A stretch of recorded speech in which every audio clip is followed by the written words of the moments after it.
Hello everyone. Today I am going to talk about very important topic, that is effects of COVID-19 pandemic on the Indian economy.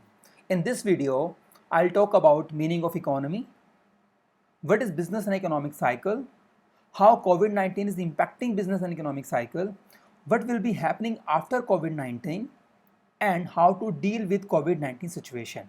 Before moving on with my video, I request you all to subscribe my channel and hit the bell icon to receive notification. Let's start with my first point, that is what is economy. See, when we talk about any country's economy, we always talk about two terms, that is production and consumption of goods and services. Along with production and consumption, there is also one most important thing that plays prominent role, that is supply of money. Every country tries to maintain balance between production and supply of money because that plays very prominent role. Why? Because supply of money has a direct relation with inflation. If country is not producing products and supply of money is increasing into the market, then inflation will also be increasing, and because of inflation your purchasing power will move down. So it is really important for every country to maintain balance between production and the supply of money within the country. So when we talk about production, it always comes from company side. Company produces products or services, and the same products and services are used by consumers. Now we actually need to understand how company works or how company starts. Everything starts with an idea. Suppose there is a person, he has an idea to produce a mocktail. Now he wants to produce this mocktail and he also wants money. So he shows his idea to some investors. Investors like the idea and they are ready to give away their funds. We call it initial funding. But later on, they wanted to expand their business, they wanted to capture new market, they wanted to produce more, so they wanted more money. And these investors also had a limited amount of funds, so they thought of creating a company. So when they came up with a company concept, so company came up into the market, they offered their financial instruments to the general public, for example shares or debentures. So they printed prospectus. In the prospectus they mentioned each and every detail of company, like what company is producing, what is the management of the company, what company will be doing in the future. So they promoted their product, means financial instruments, and if general public like the idea, so they buy the product. So once they buy the financial instrument, now company has got money, and just after getting money their target is accomplished. Now they can increase their production, they can expand their business as well. Now after getting money, the complete cycle starts. What is the cycle here is, now they will procure more raw material, they will produce more and more products, they will convert raw material into finished products, they will sell the same into the market, maybe on cash or maybe on credit. And if they're selling the products on credit system, then that will be converted into cash. Again they will procure raw material, and this process keeps moving on all the time, and we call it business cycle. Now what is happening is, because of COVID-19, lockdown has taken place in the country, and because of this there is no transportation facility available, and because of no transportation, what is happening, raw material supply has been interrupted, and due to this production has been interrupted. Because of this no sale is taking place, and because of lack of sale there is no profit, and if there is no profit or no sale, company is not producing more, and if company is not producing more, government is also not getting taxes here. So because of no production, because of no profit, they are also sacking employees, and if employees are losing their jobs, so all these factors are leading to a new problem, that is no salary to employ.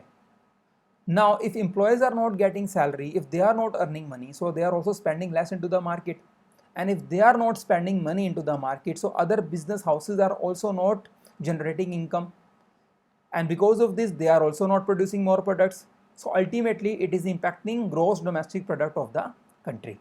So all these factors are actually directly impacting the economic cycle as well, and it has some cascading effects also.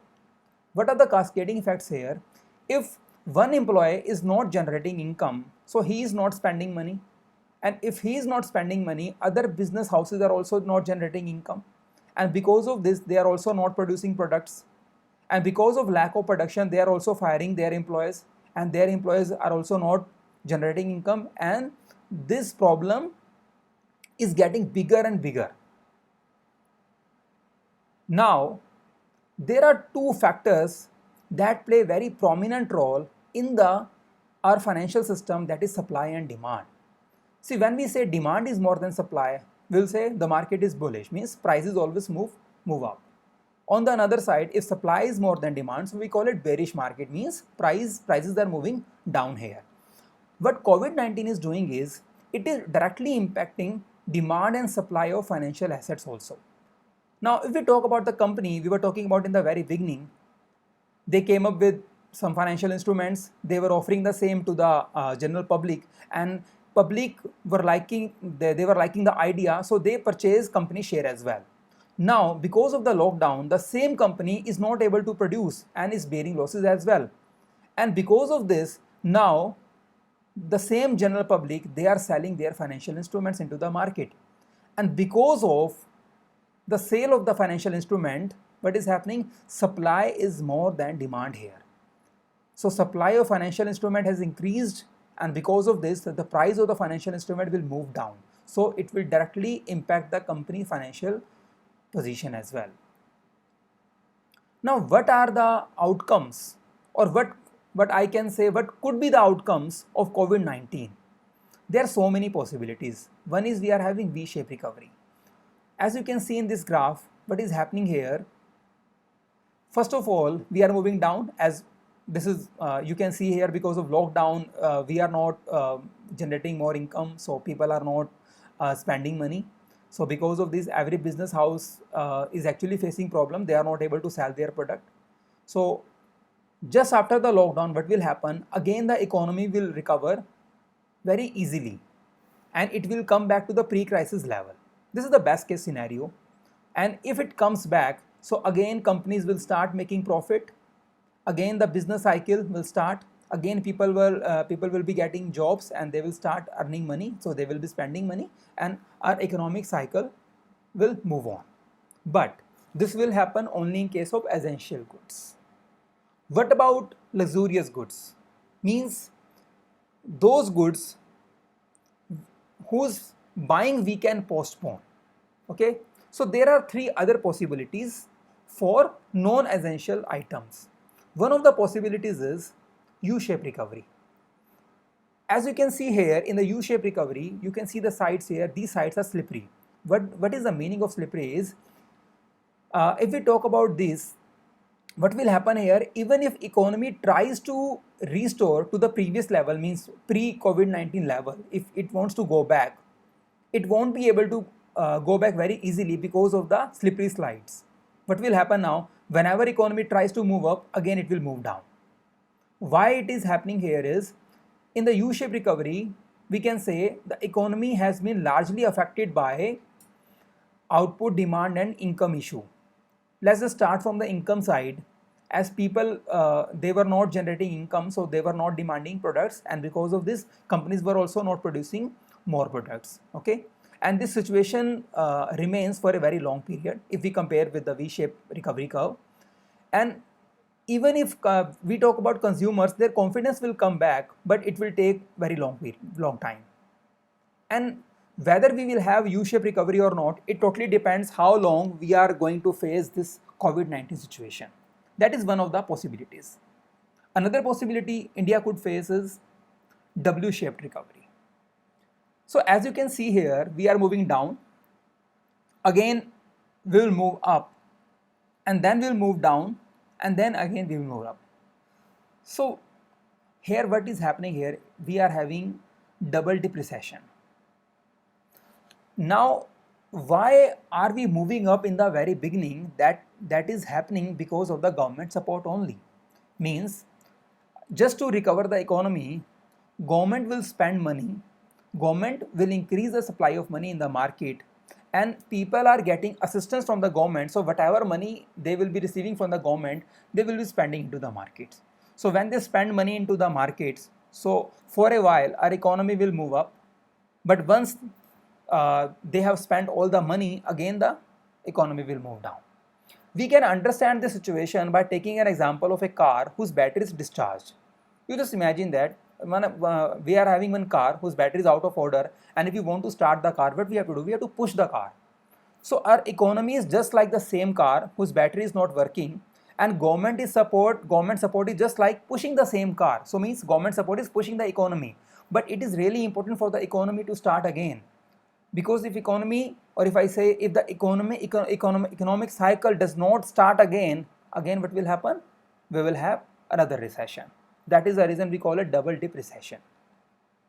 So it also depends how long we are going to face COVID-19 situation. We can have another possibility, that is L-shaped curve. As you can see here, this is the hockey stick recovery because it looks like a hockey. Now, this is the worst scenario India could face. What will happen here? We are moving down, and this curve will remain flat for a very long period. Means India is going to take so much time to restore its economy to the previous level, to the pre-COVID-19 level. So that is the worst scenario. So it also depends upon how long we are going to face the COVID-19 situation. Now, how can India come out of this situation? What should be country's disaster recovery plan? So we can divide our plan into two parts. One is our immediate plan, means what India should do right now. We have to set priorities as we are having very limited amount of sources. So first of all, we have to work on our healthcare system. As of now, our priority should be our healthcare system. We have to look after our healthcare workers, ventilator facilities, hand sanitizer, mask, and the medicine. That is the most important thing, and India should try to come out of COVID-19 situation as soon as possible. And another most important priority is these workers. Government has to provide financial assistance to these people. What is happening here is, if I say government is providing assistance to them, even if government is not abandoning them, but the problem is now these people are feeling abandoned and they are moving out from the metro cities. This is the biggest problem India will be facing in the future. You know one thing, if they move out, just keep in mind 50% of the workers will not be coming back. So what will happen now after COVID-19 situation? If the production restarts, now the factories, they will not be getting skilled labor because they had already moved out. And because of the absence of skilled labor, what will happen? Production costs will increase. So that will have direct impact over the inflation as well. This is our main priority, or we can say immediate plan. Let's talk about the lateral plan. What could be the lateral plan? See, why lateral plan is required? Because we have to restore our economic cycle, and we have to break the chain. We have to provide money to the general public. So how is it possible? Companies have to start production again, so they will be hiring people, so people will start getting salary, so income will be generating, and then they'll start spending money into the markets. So other business houses will also be making money, and they will also start their production, and again our economic cycle starts working. So just to restore the economic cycle, our country has to adopt some lateral plans also. What could be the plan? One is invest in sustainable infrastructure. After the COVID-19 situation, our country should also focus on infrastructure. Our country should encourage all the companies to get into infrastructure. What will happen by this? Because of infrastructure, companies will start coming into our country. Even some companies have already come. For example, one of the companies, this very famous shoemaker, the company had shifted its business from China to India. Now, if our country focuses on infrastructure, so what will happen now? People will get more jobs, and our country will also be getting an opportunity to lure more and more companies to start their business in the country. So our production will be increasing, and it will have positive impact over the GDP of the country as well. And this is a tested mechanism, and South Korea had already adopted the same in the financial crisis that took place in the year 2008 and 9 because of America. So South Korea adopted the same policy, and they actually did pretty well, and they came out of the recession very quickly. Another way is, now India has to focus on these people, means people who are who are actually belonging to below poverty line. Country has to provide insurance facility and pension scheme to these people, so at least they can have a good life. Country has to focus on universal basic income as well. When I talk about universal basic income, it means our government should transfer money directly in the account of these people. So if they are getting money, so supply of money will increase into the market, so they will spend money into the market, and again the cycle restarts. Country has to focus on education and the healthcare system also. We have to focus on clean water, clean air. So this particular mechanism had already been adopted by Kerala in our country. Now if we compare Kerala with other states, so Kerala is doing actually pretty well as far as COVID-19 situation is concerned. The only reason is Kerala had been working on its healthcare system for the last 20 years. Okay. Then use fiscal mechanism for recovery. Now, just to restore the economy, government also has to provide government assistance to the small enterprises. As for example, government has to provide some loans to the companies so they can start their production. Okay, at a very low interest, they can provide loans. Okay, and government has to increase taxes on luxury items. So what will happen now, when government provides assistance to the companies, so they have to spend a lot of money, so they can recover the same by putting taxes on the luxury items. So we can have two kind of benefits here. So if they increase taxes, so generally what is happening here is luxury items are coming from other countries. So if they increase taxes, so demand will move down, so country has to import less, and it will also have positive impact over the fiscal balance of the country as well. And encourage long-term change in behavior. So it is not about government, that means the government has to work only. We also have to work. We have to avoid non-essential items. We have to control our expenditure. I'm not saying that you should not spend money. You have to spend money, otherwise other business houses will not be generating income. But you have to avoid non-essential purchases. And we also have to focus on 3R model, that is reuse, recycling and repair model. Why it is important? If we recycle the product, so that will also decrease the production cost. And country also has to encourage public transport. But country can encourage public transport only if we are having very good facility available in the country. So first of all, country has to focus on the transportation facility, only then they can encourage people to adopt the public transportation only. So what they can do, they can increase toll tax, they can increase taxes on cars as well, so that can discourage people and motivate them to go towards public transportation. And the last one is regulate enabling technology. Now most of the jobs will be coming from gig economy, like labor prevalence and the freelance work, means, and the e-commerce sectors in the future. So country should also focus on this sector as well. And when e-commerce is going to perform really well in the future, so country also has to focus on data privacy and the consumer protection also. So that was all about my lecture. So if you like my video, do share with other people as well, and don't forget to subscribe my channel and press the bell icon to receive notification. Thank you so much for watching.